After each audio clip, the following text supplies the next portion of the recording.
much has been spoken about the overblown and pretentious music of the early 70s, whether it's jazz rock fusion or progressive rock, and how punk came along and, you know, moved everybody away from that, going back to true visceral rock and roll, and laying the groundworks for so many different music genres in the 1980s, all of which are very, very successful and world class. You know, these groups went around the world. Now, that story I don't believe is the case, and actually it's much, you learn much more if you see the line between the progressive rock groups and the big classic rock groups of the 1970s.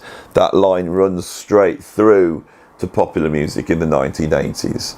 What changes is the want for people to go out rather than stay in, which has always shaped music.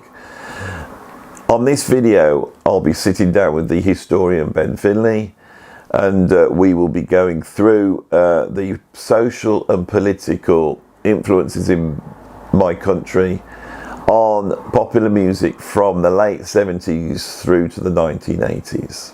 I hope you enjoy it.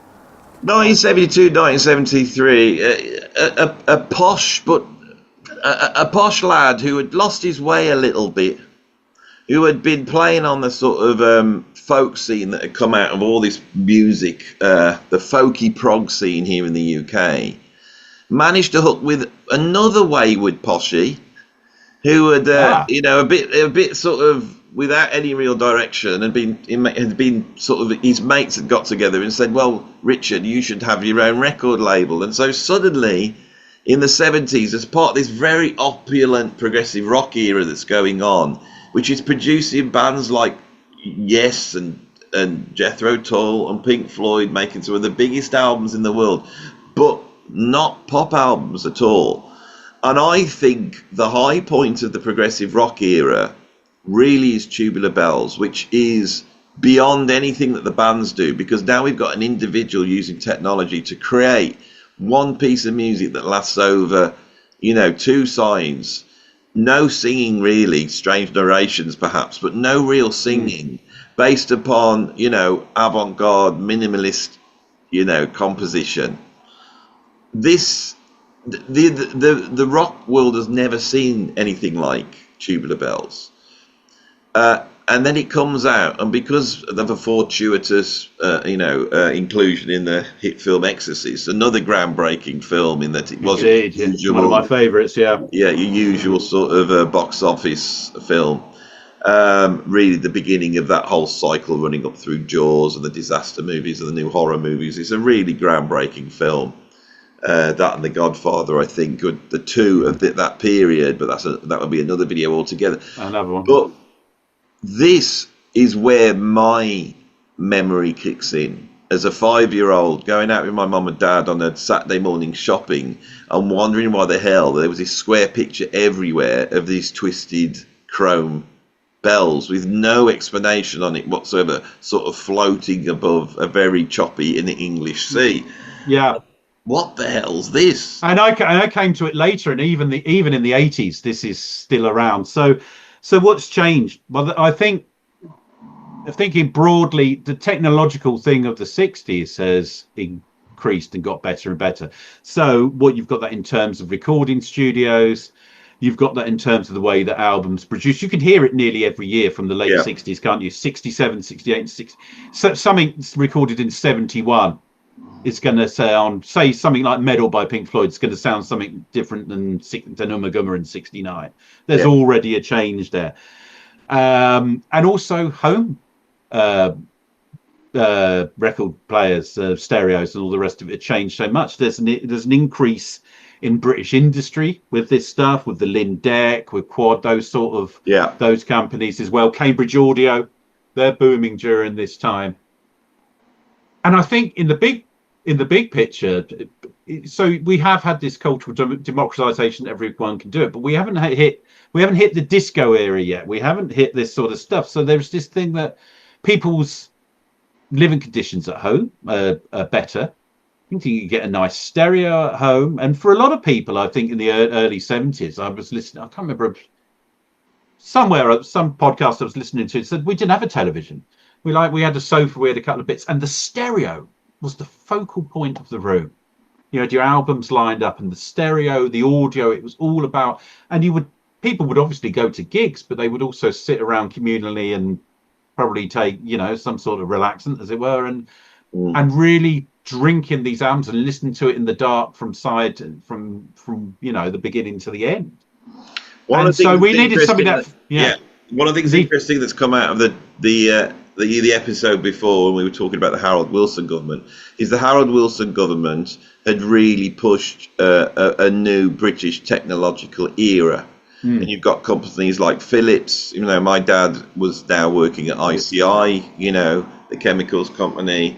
Yeah. And so we have our versions of all sorts of things by now, including hi-fis and stereos and all sorts of different things. We've got also British instruments like Premier drums, and all these things have come through. The British are self-sufficient, and in things like the Marshall amplifiers, we lead the way. The Americans never had the Marshall amplifier. They didn't have the distortion sound or the power that we had. Now, I remember as a kid in the early 70s going around to my friends, and in the house they would have a mono Dansette record player that they played singles on. And a tiny little sound came out of a little speaker, which was identical, if you had a television, to that mono sound that was coming out of the television.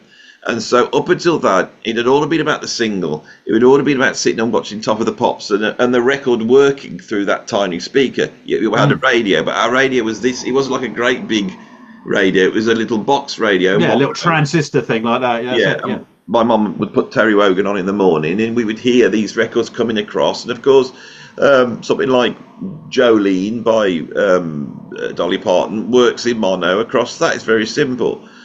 Then my dad bought, around about 71, 72, he bought a stereo system. And with that came about 4 albums. And these albums now fill up the charity shops here.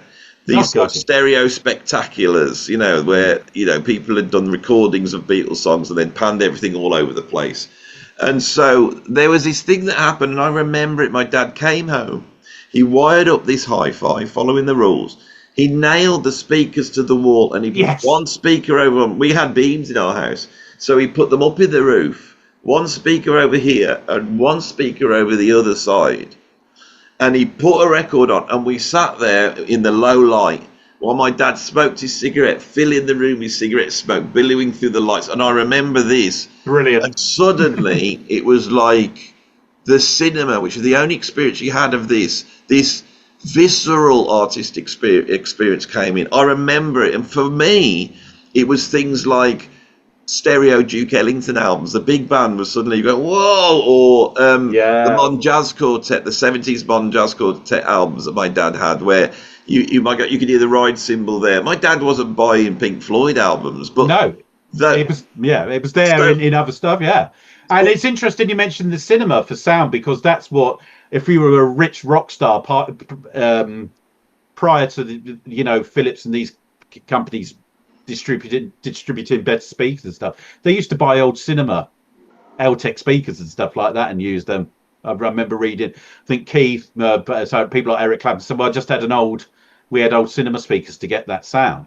And I remember it as a kid growing up. I remember one of the first things about my mum having Songs of the Kid Live by Stevie Wonder that was long out, and they had an HMV set, but the speakers were sort of set, and this thing went on, and this was my sort of what I really remember in music, how that bass went through you before, that everything, and this separation. Yeah, I was absolutely fascinated by it. And they had stuff like the Fleetwood Mac Rumours, and even like the Eagles, the best-selling album. But to me as a kid, it's like, wow, this nothing made you feel like this sound that went through, which is so lost now with people playing stuff on their phones and little in ears. And, well, that sort of stuff. It was such a thing. In 1978, my dad then bought a music centre, as they were called. Yes. And what this had was a FM radio, so suddenly you had stereo radio. Sometimes the television would put on a concert by Thin Lizzy or something, which is what I remember, and they would broadcast it. So now you could watch the TV, but hear it like it was in stereo. Simulcast. They did it with Jethro Tull, didn't they? In '78, there was one of those. Yeah. So, and also it had a cassette recorder in it, so you didn't have to now hold your cassette recorder next to your record player and do it audio. You could just record your mate's albums. This period is what I want to cover from sort of 72, 73 to 78. It goes over that punk era. It goes into that disco era, but I think the narrative is slightly wrong. We'll get to that in a minute. Okay. But what I need to know from you as the sort of cultural historian, why weren't young people going out? Why were they staying in, getting stoned and listening to Dark Side of the Moon, which is the greatest album ever made? 73 does produce Tubular Bells, Close to the Edge. Well, it's actually Tales from Topographic Ocean. Yeah. But,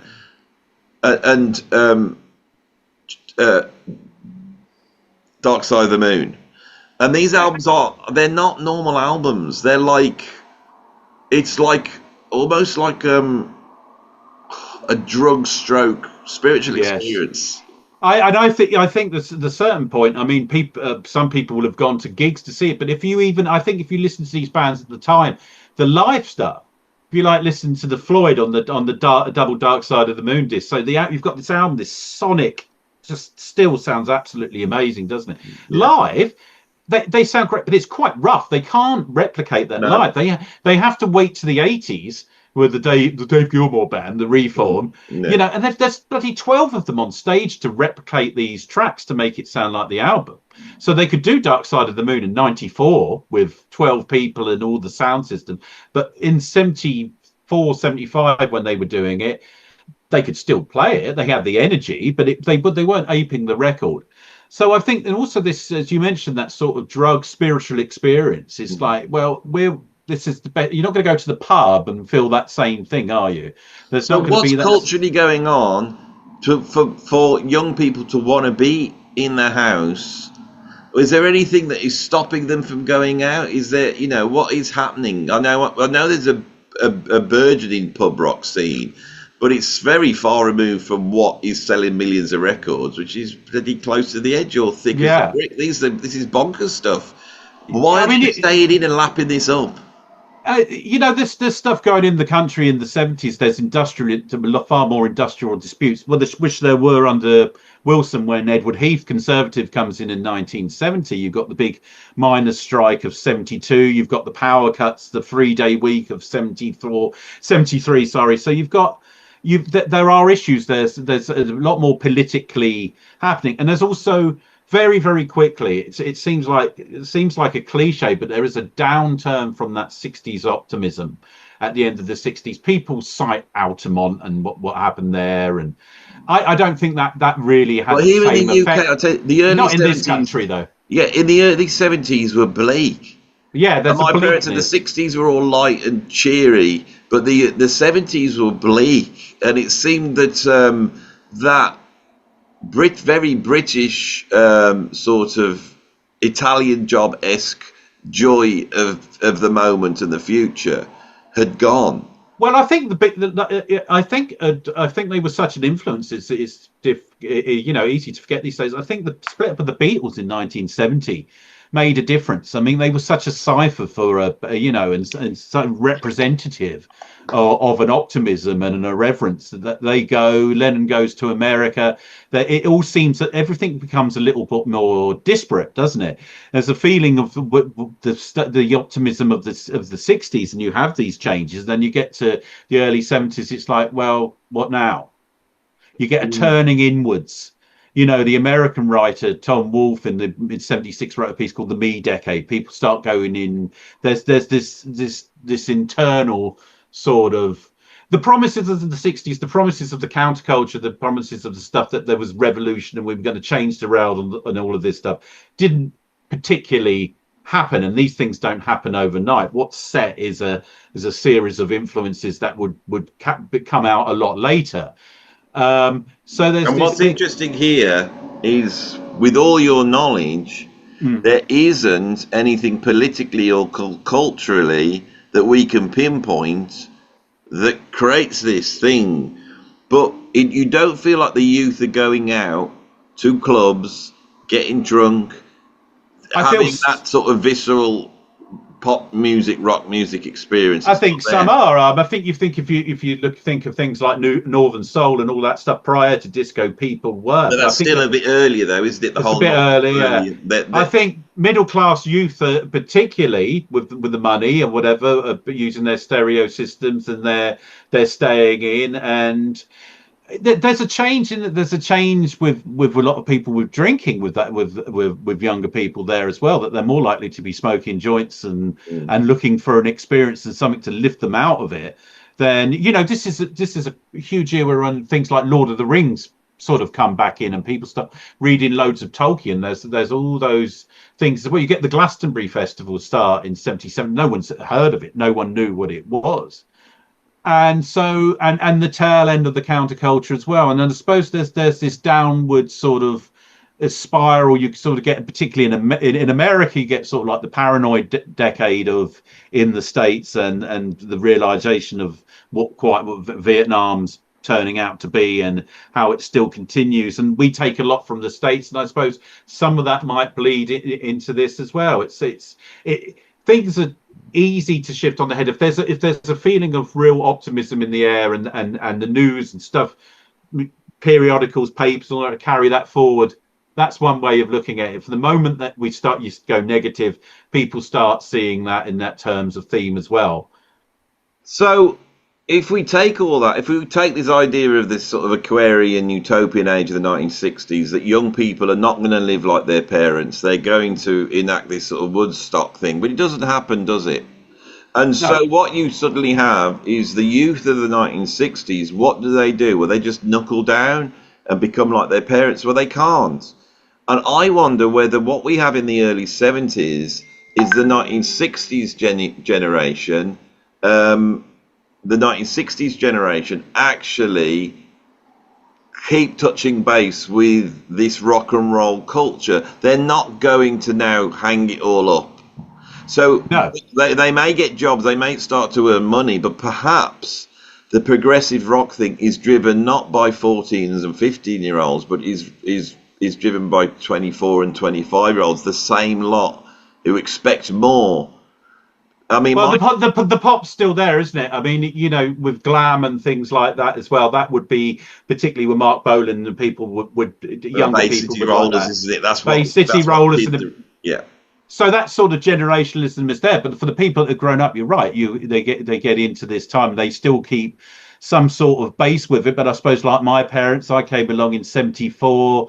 If you think of the bigger things that happened, like the alternative, like the Underground Papers, Oz and IT, they all folded in '73 because people just sort of, they had their time. People grew up and did other things, but you still want to keep, as you said, touching in with that base of rock and roll. And I suppose music's advanced. You get the prog rock thing, and with good stereo systems, with the great technology, you can. I always look back on it. What's really apparent is with the crashing, it's like as though that generation, what they promised doesn't happen. And then they all go and get their jobs, but they've probably still got their hair a little bit long, and they wear jeans. They listen my dad. Yeah. And so there's been a cultural shift, and the early 70s are an echo of that. But they are kids, and it is still a youth movement. It's still pop music, it's still rock music, it's still rock and roll. But this generation have turned into something which is quite sad in a way.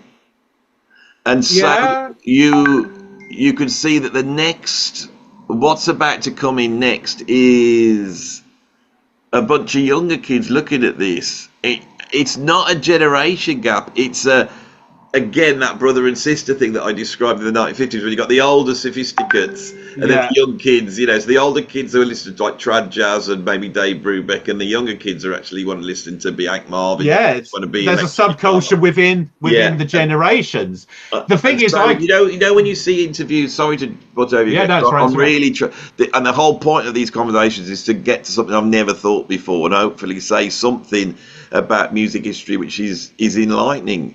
When you read interviews with people like John Lydon, and I think John Lydon's a beacon of this time. He's one of those British poets who has a vision, right? And he takes what is essentially a very working class version of a glam rock band, Yes. That's what the Sex Pistols are. and he infuses it with this vision. But he is absolutely a product of this. So he's grown up in that period, but he's going, right, I'm going to get my hair. He had long hair, you know. They all albums, but there's a generation goes, down, I'm cutting this. And they go looking for something else, which is in that pub rock movement that's happening in the UK. Now, I don't know so much about that. Could you inform us about that sort of Alex Harvey's, you know, and then we got Dr. Feelgood. And Dr. Feelgood, and you had bands prior to that, Nick Lowe in Brinsley Schwartz, and so it's away from the prog sort of scene, isn't it? Really, it basically sits around London, the pub rock scene. This is your precursor to punk. There's something, again, more accessible, what some people might consider less pretentious than triple LPs, about topographic oceans. And again, an American influence from as well within this stuff. And also you get a turn back as well to rock and roll in the 70s. You get the Rock and Roll Festival at Wembley, I think, in 72, the early years, early 1970s.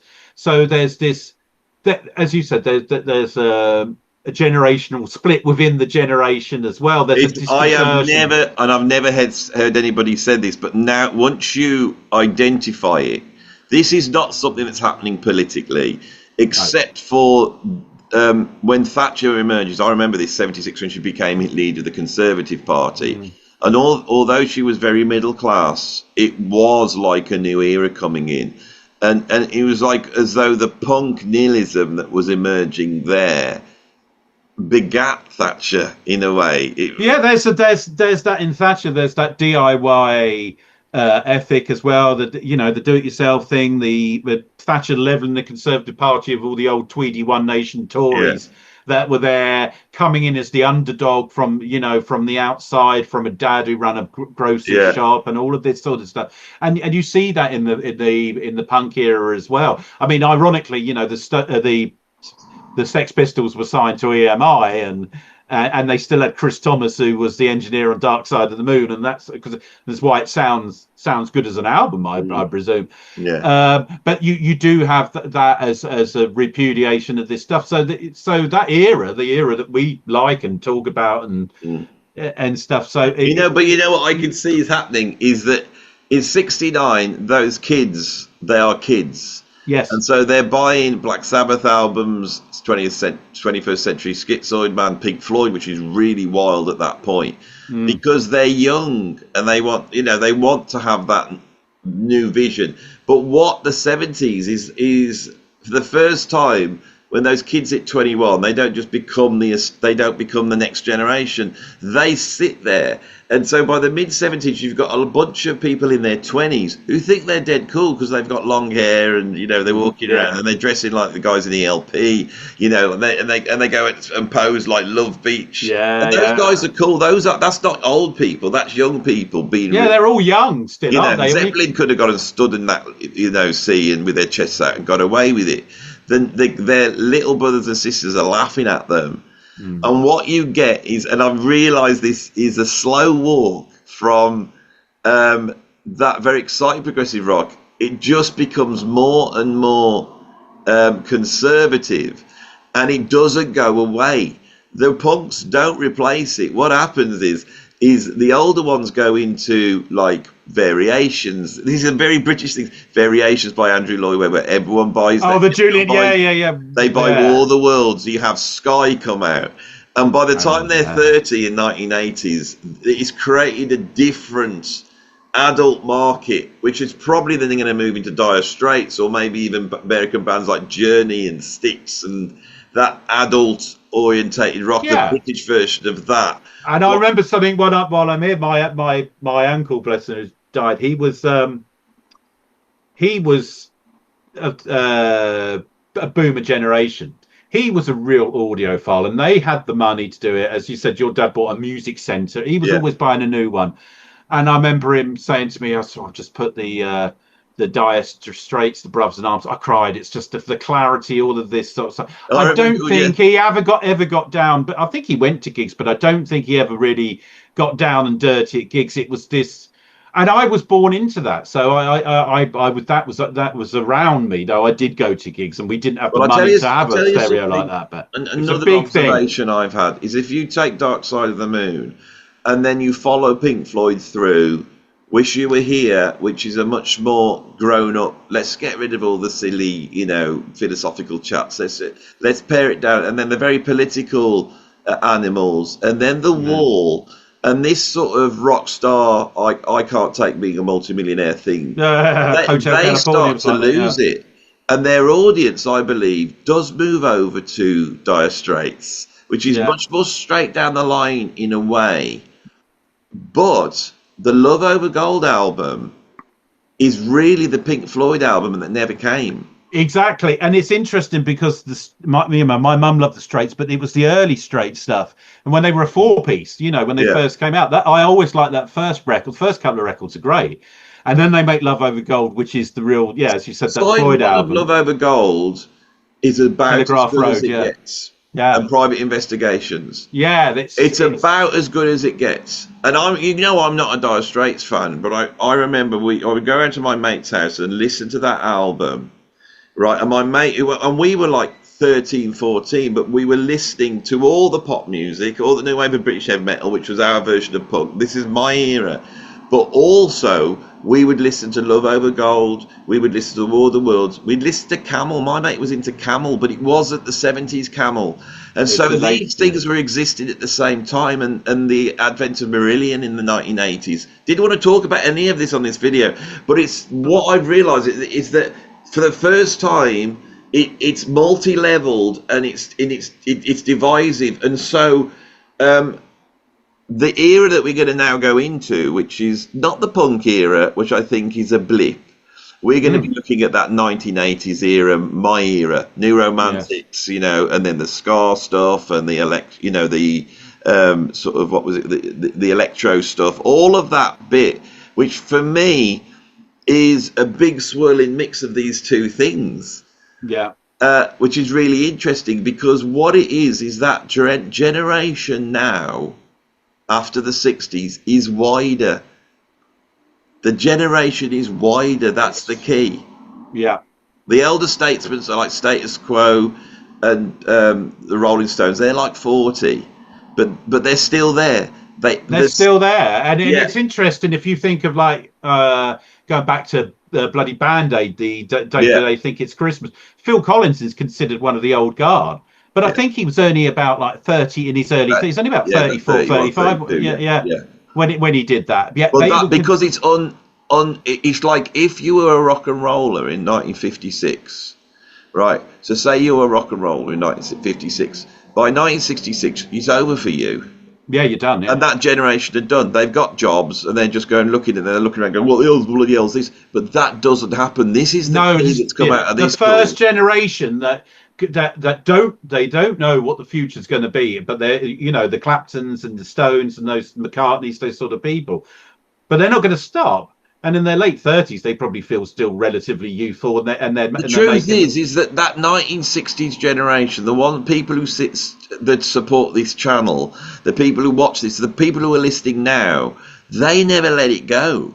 No, they're still going now. They're like 70 years old, and they're still buying records. Deep Purple are there. They're 80 years old. They got a new record out last week, and I listened to it. I thought, I love it. I love Deep Purple. Yeah, they're doing what Deep Purple does really well. Ian Gillan singing within his range. I love it. What's the bloody point?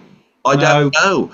It's like that Stones' new album, But we never let it go. We never grew up. No, and I was just saying to my mate Bob, who's 75, I used to say, I always kept the saying, old rockers never died, they just hang around and talk about it forever, and but it's true. It doesn't stop. We never such a big difference. No, that's the thing. The shock I've got. This is what really explains where if you're an earlier generation, you grew up, and by 65 you're on your way out. That's it. You retired. You had a few years. That's it. You're done. Whereas if you're Steve Jones in the Sex Pistols, now you've negotiated your film and TV series that's come out. You've even going out on tour without John Lydon. You're making a ton of money because people want to see that. And when someone sits down to you and says, "Oh, do you listen to the old Sex Pistols stuff?" and he goes, "No." Why? Well, because I'm into Steely Dan now. As an interview, I saw, and that's what you said. What's happened? There's something so that no one has described here, and that's why this talk has been so great, because we have talked our way through it. Yeah. What's interesting is the throughout the 70s is the lack of a cultural period which is driving it. It's not there. No. People are just buying records because they're in the habit of buying records. The market is there. Punk is not the great revolution. It's just the music of the younger kids.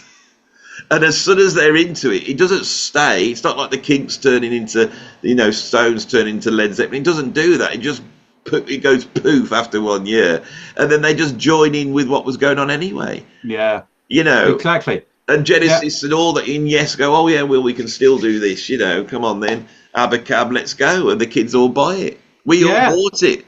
I mean, there's always that argument I've heard from other music YouTubers are available. Yeah. That, something like Invisible Touch is like the height of them being progressive because they've moved with the times and they're not playing what they were back in 1973, that sort of idea. But I don't know. I'm so interested in music history, as you know, which is why I talk about it here. None of it is correct because the narrative is skewed.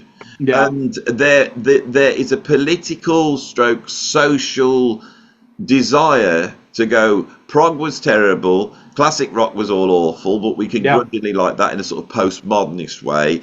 Jazz rock, well, what the hell was that? Punk was amazing because it was a revolution. No, though the revolutions were gone, there was never going to be a revolution again. The music industry was up and going. It had got everything covered, and it was just about how you market to that ever-growing audience. So by the time you get to 1985, your audience is round about 40, up to 40, 1995, it's up to 50. And it all crosses over. And so you could have a pop star, now, people say, oh, Willie Nelson's just made an album and he's like 100 years old. And it's the first time someone's gone to him. It's ridiculous. I joke, but it's 95. I mean, this is something that what we've got to here, because I think the 1980s are, in terms of British music, which is what we're focusing on, British popular music, the 1980s, we're about to have that second age of our groups being the biggest groups in the world. And it is going to be driven by the politics is going to come back in. So shall we move on to the next episode and see what happens? I'm loving this because it's great. Yeah, we're following the logic through, and I wonder what we're going to come up with. This is bloody brilliant. Absolutely brilliant.